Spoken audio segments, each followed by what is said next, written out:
Hello guys, welcome to Prasanna mini vlogs. Part 1 Araku train travelling vlog చూసారు కదండి. చూడకపోతే త్వరగా వెళ్ళి చూసేయండి. అరకు రీచ్ అయిన తర్వాత ఒక మంచి రూమ్ అయితే చూసుకున్నాం. రూమ్ అయితే ఎక్సలెంట్గా ఉంది. తర్వాత ఫ్రెష్ అయ్యి లంచ్ చేయడానికి రెస్టారెంట్కి వెళ్ళాం. ఇక్కడ 150 రూపీస్కి అన్లిమిటెడ్ ఫుడ్ అయితే పెడుతున్నారు. టేస్ట్ అయితే ఓకే, పర్లేదు, బాగానే ఉంది. ఇలాంటప్పుడే మన ఇంటి ఫుడ్ వాల్యూ తెలుస్తుంది. లంచ్ చేసిన తర్వాత అరకులో బ్యూటిఫుల్ ప్లేసెస్ చాలానే ఉన్నాయి. ఆ ప్లేసెస్ చూడడానికి స్టార్ట్ అయిపోయాం. ఇక్కడ వ్యూ చూడండి ఎంత బ్యూటిఫుల్గా ఉందో. ఫస్ట్ మేమైతే చాపరాయికి వచ్చేసాం. ఇక్కడ ఈ ప్లేస్ భలే ఉంది. ఇక్కడ ఎంట్రీ టికెట్ 50 రూపీస్. సో మేము 50 రూపీస్ పెట్టి లోపలికి వెళ్ళిపోయాం. ప్లేస్ అయితే చాలా బాగుంది. వీకెండ్ కదండి, అసలు ఖాళీనే లేదు. నార్మల్ టైంలో కన్నా వీకెండ్ టైంలో జనాలు ఎక్కువగా వస్తారంట. అలాగే రేట్స్ కూడా ఈ టైంలోనే ఎక్కువగా పెంచుతారంట. ఇక్కడ గిరిజనులు టూరిస్టులకి వాళ్ళగలా రెడీ చేసి దింసా డ్యాన్స్ వేయిస్తున్నారు. వాళ్ళగలా రెడీ చేయడానికి 100 రూపీస్ అయితే తీసుకుంటున్నారు. కానీ కొత్తగా ఉందిలే, భలే ఉంది. ఇక్కడ గిరిజనులు వాళ్ళ ట్రెడిషన్ని పాటిస్తూ ఇంకా అలానే ఉన్నారు. నేనేమనుకున్నానంటే జనరేషన్ మారింది, జనాలు మారిపోతున్నారు, సో ఇక్కడ కూడా అలానే ఉంటారని అనుకున్నా.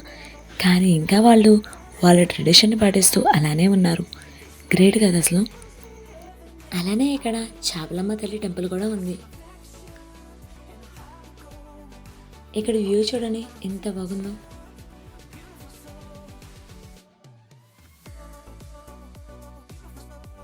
ఇక్కడ గిరిజనులు ఇక్కడ టూరిస్టులకి వాళ్ళకిలా రెడీ చేస్తున్నారు. అండ్ చిన్నపిల్లలకు కూడా అలానే రెడీ చేస్తున్నారు. క్యూట్గా ఉన్నారు అసలు. ఇక్కడ వ్యూ అంతా చూడండి ఎంత బ్యూటిఫుల్గా ఉందో. ఇక్కడికి వచ్చిన టూరిస్టులు గిరిజనులతో కలిసి దింసా డ్యాన్స్ కూడా వేస్తున్నారు. వాళ్ళు అలా డ్యాన్స్ వేయడం చూస్తుంటే నాకు కూడా డ్యాన్స్ వేయాలనిపిస్తుంది.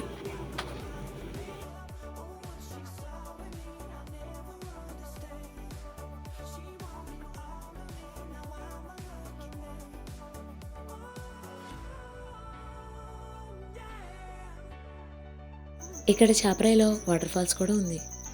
చూడండి వాటర్ ఎలా ఫ్లోట్ అవుతున్నాయో. నార్మల్గా మనం బీచ్ అయితేనే వదలం, ఇక్కడ వాటర్ ఫాల్స్ అసలు వెళ్తామా? ఇంకా అందులో అయితే హ్యాపీగా డ్యాన్స్ చేసేస్తాం. అందరూ అరకు అరకు అంటే ఏమో అనుకున్నా. అయ్య బాబోయ్, ఇక్కడ వ్యూ అయితే చాలా బాగుంది. నాకైతే ఇక్కడే ఉండాలనిపించింది.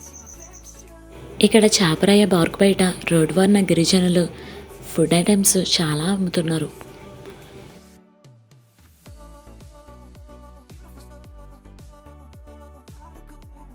అరకులో మాడుగుల నేతి హల్వా అంటే ఫేమస్ అంట. సో మా వాళ్ళందరూ అదే పనిలో ఉన్నారు.